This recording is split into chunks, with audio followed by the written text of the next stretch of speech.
It was late afternoon when I was tidying up my bedroom. As I was cleaning, I suddenly heard the door creak open behind me. I turned around to see Alden, my 23-year-old stepson, standing in the doorway, staring at the object I was holding. My heart skipped a beat. How could I explain this?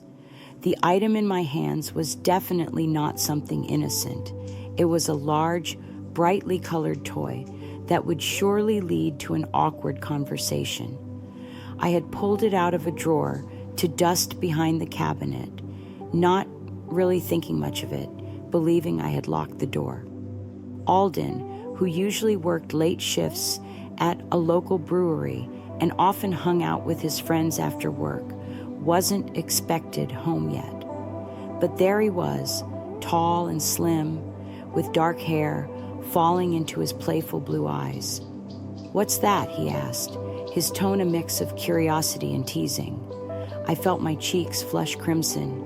I dropped the toy as if it had burned my hands and quickly grabbed a throw pillow from the bed to cover it.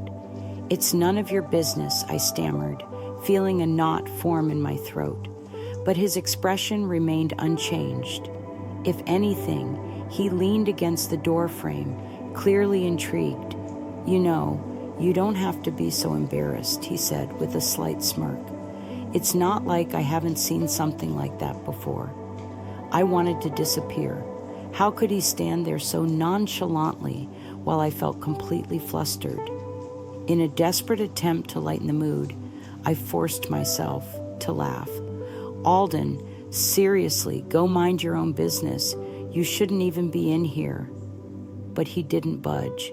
The silence stretched between us, thick and uncomfortable. He stopped looking at the pillow and instead began to watch me, his gaze intense and different from the usual easygoing looks I was used to. It felt as if he had seen straight through the facade I typically presented and glimpsed a side of me that was more complex. A strange warmth bubbled up in my chest, quickly followed by a sharp pang of guilt. This was so wrong. I was his stepmother, after all, married to his father. I shook my head to break the silence.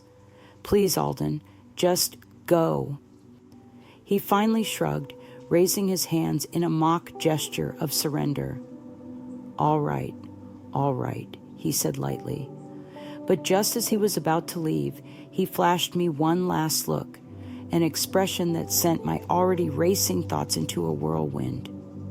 Once the door clicked shut behind him, I sank onto the edge of my bed, still clutching the pillow to my chest. My heart was pounding, and I couldn't even manage to put the toy back in the drawer. It felt as though the atmosphere between us had changed in a way I couldn't ignore. I knew, deep down, that my perception of Alden would never be the same. All evening, I couldn't shake the moment from my mind. I tried to distract myself, but it lingered like a shadow. I made dinner, folded some laundry, and sat beside Victor on the couch while he flipped through old Western movies on TV. However, Alden's smirk and that strange glimmer in his eyes kept popping into my mind.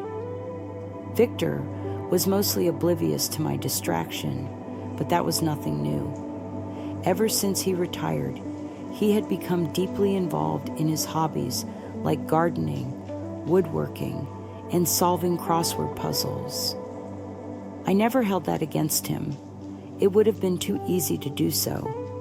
Still, there were moments when I felt more like a caretaker than a wife.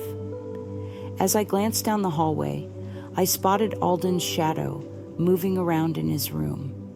I could hear soft music playing through his door, a gentle bass line that felt out of place in the stillness of our home. For some inexplicable reason, my heart raced, so I shifted my focus back to Victor, who was now softly snoring with his chin lowered to his chest. He had dozed off in his recliner again, the TV continuing to hum away. I contemplated waking him up, but decided against it. What would be the point? Instead, I stood up and wandered into the kitchen, cherishing a moment of peace. But I didn't stay alone for long. Alden walked in quietly, his bare feet barely making a sound on the hardwood floor. He wore an old t-shirt and sweatpants, his hair messy as if he had just run his hands through it. "Hey," he said casually, as he opened the fridge to grab a bottle of water.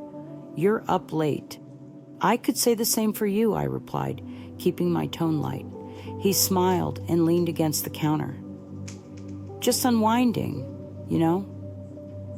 It's not always easy living under this roof," he said, which made me stop for a moment. "What do you mean?" I asked, curious.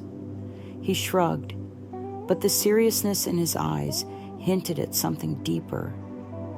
"It's nothing, really. I just feel like I don't fit in anymore now that I'm back." Hearing that tugged at my heart. Even amidst everything, I felt a flicker of motherly concern. "It's just a phase, Alden. You'll find your way. You're smart and capable. You always land on your feet." "Thanks, Melina," he replied, his voice softer now, showing a hint of appreciation. We stood in silence for a moment, the kitchen feeling more confined as the distance between us seemed to shrink, even without physical movement. His gaze held mine, and I felt that familiar warmth returning to my chest. Clearing my throat, I focused on wiping down the counter, trying to break the spell that was starting to build. But Alden wasn't done. "About earlier," he began, his tone turning playful again. "You don't have to feel embarrassed, you know. We're all human, right?" My hand froze mid-wipe as I looked up at him, trying to keep my composure. "Alden, let's not dwell on that, okay? It was just an accident, and there's really no point in talking about it again," he said, raising his hands as if to show he meant no harm. Yet, there was a playful gleam in his smile that made my stomach flutter. As he walked past me, I caught a light scent of his cologne. I didn't turn around, but I could sense his presence linger behind me for a moment before he finally exited the kitchen. That night, lying in bed next to Victor, my mind raced with confusion. What was happening between me and Alden? This house, which used to feel so organized, was suddenly filled with chaos. I used to be good at keeping boundaries, knowing where to draw the line. But Alden seemed to cross those lines effortlessly, even when he didn't mean to. And strangely, I wasn't sure I wanted him to stop. The next morning, I tried to act as usual. I made breakfast, eggs, toast, and coffee for Victor, and a smoothie for myself. Alden was the last one to join us, his hair still wet from the shower. He greeted Victor with a casual "morning" and looked at me with a warm smile that made my heart race. As we sat at the table, the sound of silverware clinking and snippets of conversation filled the air, but I could feel an undercurrent of tension. Each time, Alden's hand brushed against mine while passing the salt or refilling coffee. It felt intentional. I noticed him watching me, his gaze unwavering and hard to interpret. Victor, of course, didn't pick up on any of this. After breakfast, Alden surprised me by offering to help clean up. Usually, he would be off to his room or hanging out with friends, so his willingness to help caught me off guard. "You don't have to," I said as I stacked dishes in the sink. "I want to," he replied, already grabbing a dish towel. We cleaned in silence, but the atmosphere felt electric. At one point, our hands touched as we reached for a glass at the same time, and neither of us pulled away. "You're different," Alden said quietly, his voice barely above a whisper. "What do you mean?" I asked, my throat suddenly dry. He hesitated, searching my eyes. "I don't know. You don't act like the other women your age." I nervously laughed, and stepped back to put some space between us. "That's flattering," I said, trying to lighten the mood. "It's more than that," he continued, his tone now serious. "You're real. You listen and see people." His sincerity took me by surprise, leaving me momentarily speechless. I turned back to the dishes to collect my thoughts, but I could still feel his presence behind me. My heart raced, and I didn't like how much I wanted him near me. Just then, Victor's voice broke the moment. "Molina, where's my crossword book?" Alden took a step back, giving me a small, knowing smile. "I'll let you get back to him," he said, his voice light again as he walked away. I felt a strange mix of relief and longing. I knew I was taking risks, but part of me was drawn to that thrill. That afternoon, I kept myself busy running errands to distract my mind. But when I got home, I saw Alden sitting on the porch steps, staring blankly at the yard. He seemed lost in thought, a far cry from the confident young man I was used to seeing. "Hey," I said softly as I walked closer. He looked up and managed a small smile. "Everything all right?" I asked. He paused before replying, "Yeah, just thinking about life, where I'm headed, you know." I sat down next to him, keeping a little distance but close enough to feel his warmth. "You're young, Alden. You don't need to have everything figured out yet," I reassured him. He kept looking at the yard and then said, "Do you ever feel like you're meant for something different? Like you're stuck in the wrong story?" His words hit me harder than I wanted to admit. I wanted to comfort him, to tell him that everything would be okay, but deep down, I wasn't so sure. Instead, I gently placed my hand on his shoulder and squeezed, hoping he wouldn't notice the tremble in my voice. For a moment, he covered my hand with his, and that simple gesture felt incredibly intimate. I quickly pulled away, realizing another boundary had been crossed, and I wasn't sure I could stop what was happening. Later that evening, clouds gathered in the sky, signaling an approaching storm. The air felt tense, almost as if the world was waiting for something significant to occur. Victor had gone to bed early, complaining of a sore shoulder. I settled into the living room with a book, but I found it hard to concentrate. Outside, the storm mirrored the turmoil inside me, restless, unpredictable, and potentially dangerous. Alden was in the kitchen, and I could hear the fridge door opening and closing. Then I heard the soft clink of glass as he poured himself a drink. Moments later, he appeared in the doorway, holding 2 glasses of whiskey. "Want one?" he asked with a raised eyebrow. I blinked, taken aback, as I didn't usually drink this late. "Maybe tonight's an exception," he said with a grin, handing me a glass before I could respond. I hesitated, but took the cool glass in my hand. Alden settled into the armchair opposite me, stretching his legs casually. The lamp beside me illuminated his face, casting a warm glow that highlighted the strong lines of his jaw and the light stubble on his chin. "What are you reading?" he asked, nodding at the book in my lap. "Just something light," I replied, holding it up briefly. "Nothing exciting," he smirked. "I find that hard to believe." I chuckled quietly as I took a sip of the whiskey. It burned a little, but that sensation was a welcome relief from the tension that had been building throughout the day. For a while, we enjoyed a peaceful silence, the storm outside growing louder.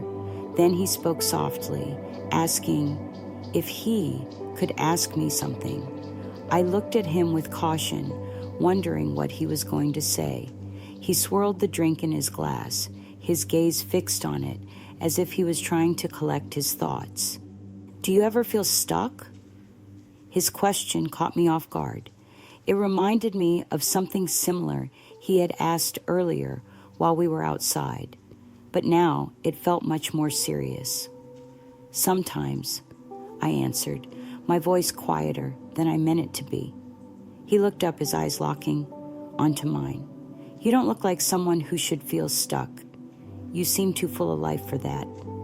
His comment made me blush, and I quickly looked away, putting my glass down on the coffee table. "You shouldn't say things like that," I told him. "Why not?" "It's true." His words hung in the air, heavy, with unspoken emotions.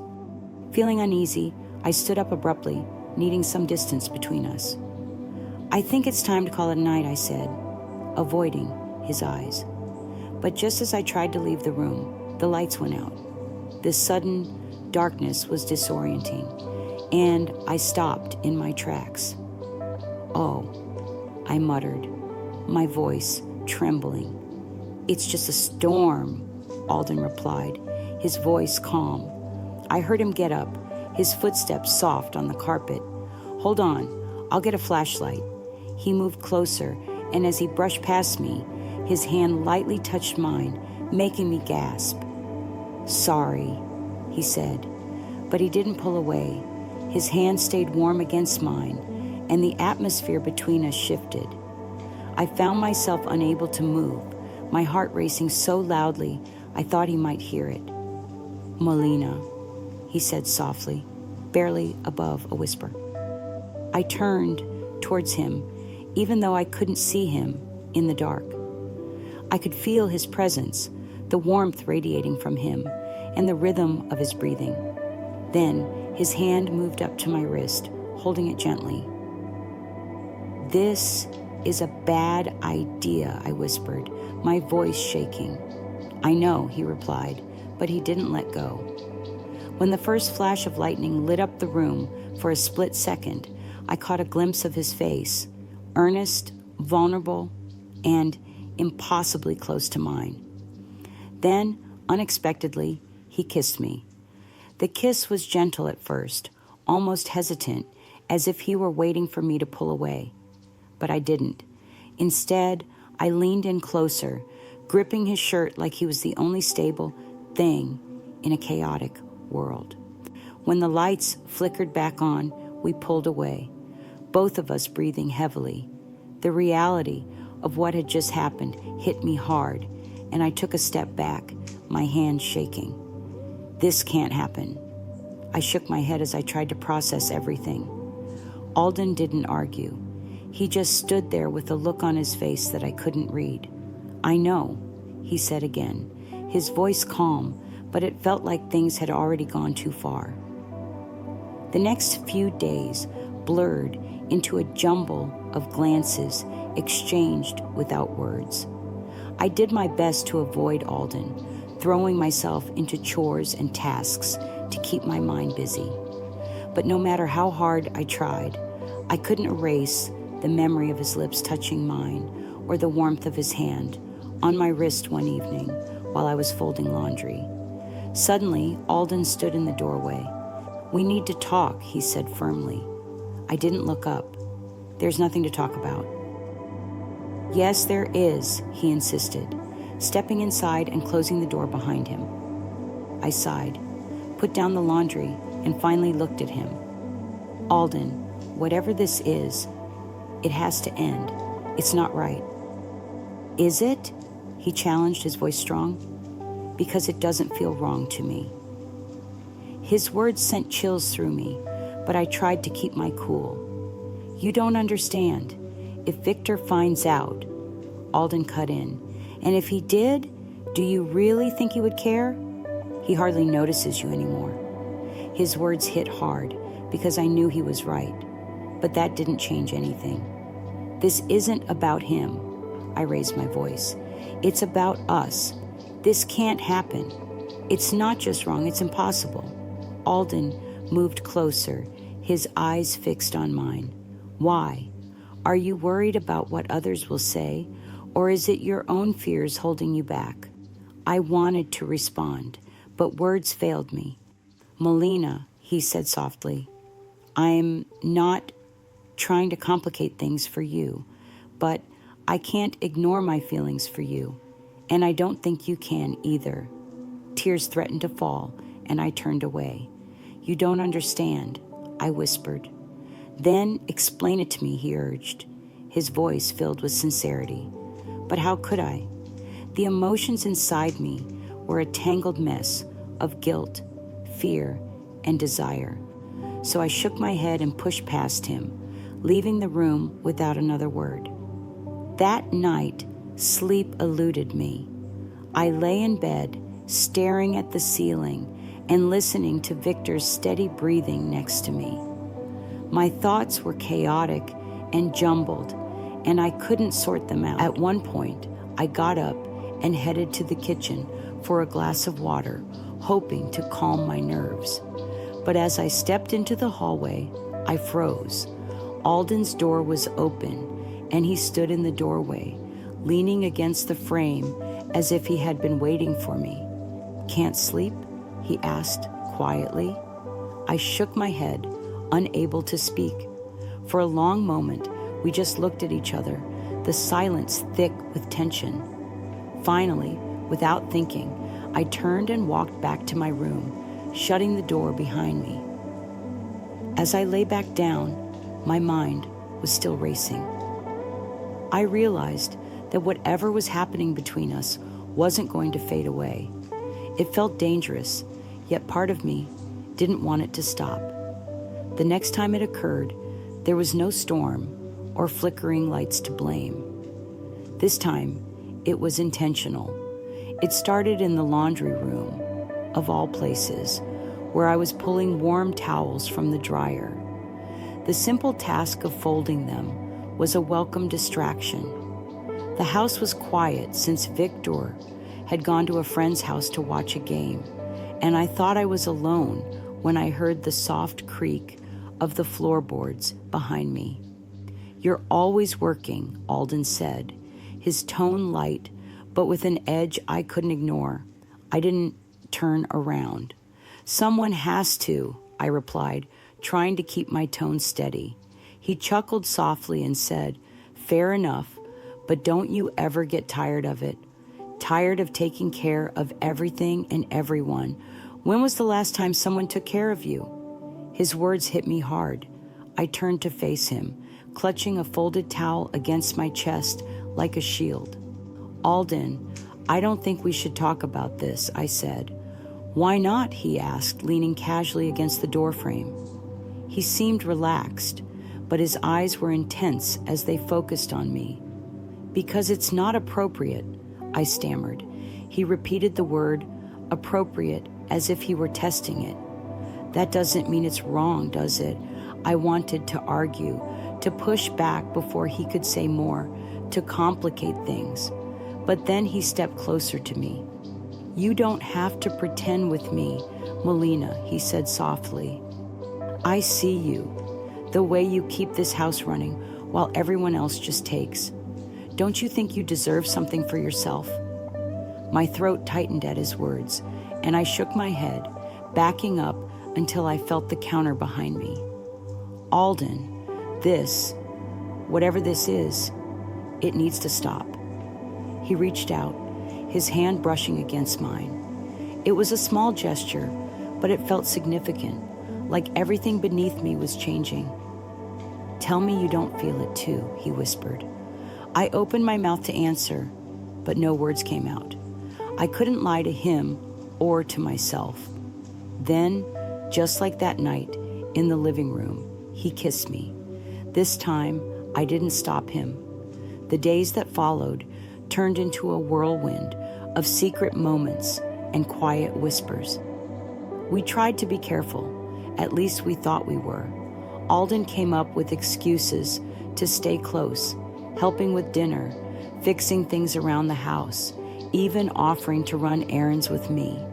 At first, it was exhilarating, a thrill that came with something forbidden.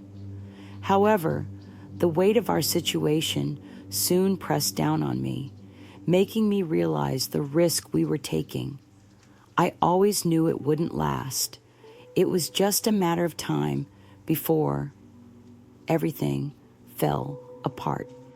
One afternoon, while I was putting away groceries, Alden came up behind me and wrapped his arms around my waist. I froze and quickly glanced toward the doorway to ensure no one was watching. "Alden," I whispered urgently, trying to pull away. Victor could walk in any moment. "He's at the hardware store," Alden said calmly, urging me to relax, but I couldn't. The anxiety was consuming me. Whenever Victor looked at me, I questioned if he suspected anything. And Bethany, our nosy neighbor, seemed to look right through me whenever she waved from across the street. I needed to talk to Alden, so I turned to face him. "We need to discuss us," I said. His face was unreadable as he asked what I meant. I gathered my strength and said, "This has to stop. It's too risky, and it's not fair to Victor." "Fair to Victor?" he echoed, his voice rising in disbelief. "What about being fair to you? You're so caught up in worrying about him that you ignore what you want." "What I want doesn't matter," I snapped back, feeling defensive. "That's selfish," Alden replied, his tone sharp. "You deserve to be happy, Melina. You deserve someone who truly sees you." His words hung heavily in the air, and even though I wanted to argue, I couldn't deny the truth in them. A few weeks later, the situation reached a breaking point. Victor invited Bethany and her husband over for dinner, and I tried my best to play the perfect hostess, but Bethany's scrutinizing gaze felt like it was on me all night, and I couldn't shake the feeling that she could sense something was off. After dinner, as I cleaned up in the kitchen, Bethany approached me. "You seem awfully distracted lately," she said casually, but her eyes were sharp and probing. I forced a smile, replying, "Just busy, you know how it is." Then she leaned closer and whispered, "Does Victor know?" Panic surged through me. My heart raced. "No," I managed to say. Her expression remained unreadable as she shrugged. "Whatever's going on with you and Alden." I felt as if the floor had fallen away beneath me. "I don't know what you're talking about," I stammered, my voice trembling. She smiled, but it didn't reach her eyes. "Just be careful, Melina. Secrets have a way of coming out." That night, lying in bed, I couldn't shake Bethany's warning. I felt trapped, stuck between two worlds that couldn't exist together. The next morning, Alden found me in the garden, pulling weeds with more force than necessary. "You're avoiding me," he said, his voice steady, but edged with frustration. "I'm trying to protect us," I replied, still avoiding his gaze. "Protect us from what?" he asked, stepping closer. "From this all blowing up in our faces." I stood there, wiping my hands on my jeans, and glanced over at Bethany. She knew Alden, and I could tell that she sensed something was wrong. I didn't understand how she could know. It was like she had a sixth sense about it. "She knows," I admitted, my voice raising a bit in frustration. "If she tells Victor, she won't," Alden assured me, his tone firm. "You can't be sure of that," I shot back, feeling the weight of the danger hanging over us. Alden took my hand in his grip firm but gentle. "What I do know is that I don't want to lose you," he said, and the raw emotion in his voice took me by surprise. For a moment, I was speechless. "You won't," I finally replied in a whisper, but I added, "We have to be careful, for both our sakes." The days that followed were full of tension. Bethany didn't mention anything to Victor, at least not that I was aware of, but her suspicious gaze felt like a shadow looming over me. Although Alden tried to calm me, I could sense that he was more anxious than usual. One evening, Victor returned home unexpectedly early. I was in the laundry room with Alden, standing way too close for comfort. When we heard the front door open, we jumped apart like teenagers caught doing something sneaky. "Your name," Victor called, his voice echoing through the house.